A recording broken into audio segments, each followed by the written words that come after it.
ஆண்டவராகிய இயேசு கிறிஸ்துவின் நாமத்தில் உங்கள் அனைவரையும் அன்போடு வாழ்த்துகிறேன். இந்த வெள்ளிக்கிழமை காலையில நீங்கள் சுகமாயிருப்பீர்களாக. கர்த்தர் உங்களை நாள்தோறும் வழிநடத்தி பாதுகாப்பாராக. இன்றைக்கு காலையில சபையில உபவாச ஜெபம் நடைபெறுகிறது. தக்க சமயத்தில் வந்து கலந்து கொள்ளுங்கள்.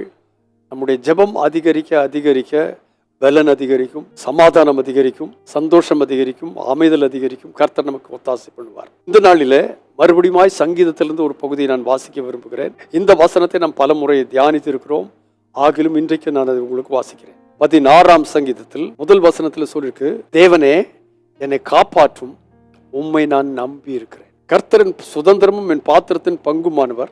என் சுதந்திரத்தை தேவரீர் காப்பாற்றுகிறீர். நேர்த்தியான இடங்களில் எனக்கு பங்கு வைத்திருக்கிறீர். சிறப்பான சுதந்திரம் எனக்கு உண்டு. அப்ப முதல்ல காப்பாற்றும் என்ற சொன்ன மனுஷன் கர்த்தருடைய தன்மைகளை குறித்து சொல்கிறார். அவர் எப்படி காப்பாற்றுகிறவர், எப்படி பாதுகாக்கிறவர், எப்படி பலப்படுத்துகிறவர், எப்படி நிலைநிறுத்துகிறவர், இதெல்லாம் அந்த வசனங்களை சொல்லிட்டு இப்படிப்பட்ட தேவன் அவராய் இருக்கிறதுனாலே 8ஆம் வசனத்துக்கு வரும்போது நல்ல ஒரு தீர்மானம் வைத்திருக்கிறார். என்ன தீர்மானம் என்று கேட்டால், கர்த்தரை எப்பொழுதும், பிரைஸ் தி லார்ட், இந்த வார்த்தையை நல்லா மனசுல வச்சுங்க, கர்த்தரை எப்பொழுதும், எப்பொழுதாகிலும் அல்ல, ஏதாகிலும் ஒரு சமயத்தில் இல்லை, கர்த்தரை எப்பொழுதும் எனக்கு முன்பாக வைத்திருக்கிறேன். அவரின் வலது பார்சத்தில் இருக்கிறபடியால் நான் அசைக்கப்படுவதில்லை.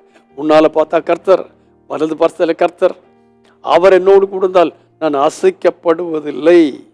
அல்லேலூயா.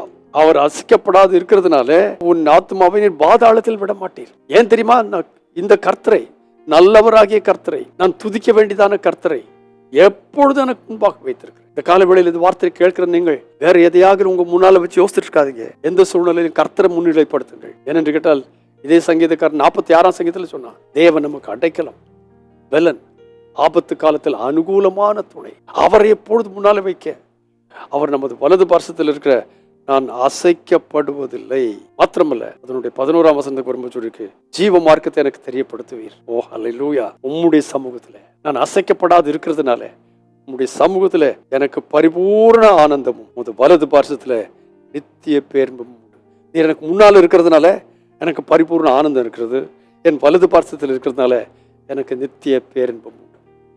கர்த்தரை எப்பொழுதும் எனக்கு முன்பாக வைத்திருக்கிறேன். கர்த்தர் நல்லவர். தேவனே என்னை காப்பாற்றும், உம்மை நம்பி இருக்கிறேன். வேற யாரை நம்புவீர்கள்? அவர் ஒருவர் தான் உங்களை காப்பாற்ற போதுமான. வார்த்தைகளின்படி கர்த்தர் நம்மை நடத்துவாராக. பரிசுத்தமுள்ள எங்கள் நல்ல பிதாவே, தந்த வார்த்தைகளுக்காக நன்றி. இந்த வார்த்தைகளின்படி நடந்து உங்க நாமத்தை மகிமைப்படுத்த எங்களுக்கு ஒத்தாசை. கர்த்தரை எப்பொழுதும் எப்பொழுதும் எனக்கு முன்பாக வைத்திருக்கிறேன். அவர் அந்த வலது பார்சத்தில் இருக்கப்படியால் நான் அசைக்கப்படுவதில் இந்த ஒரு நிச்சயத்தை இந்த வார்த்தைகளை கேட்கிற ஒவ்வொருவருக்கும் நீர் தந்து அசைக்கப்படாதே நிலைநிற்கவர்களாய் பாதுகாத்துக் கொள்ளும் நோக்கி நன்றி.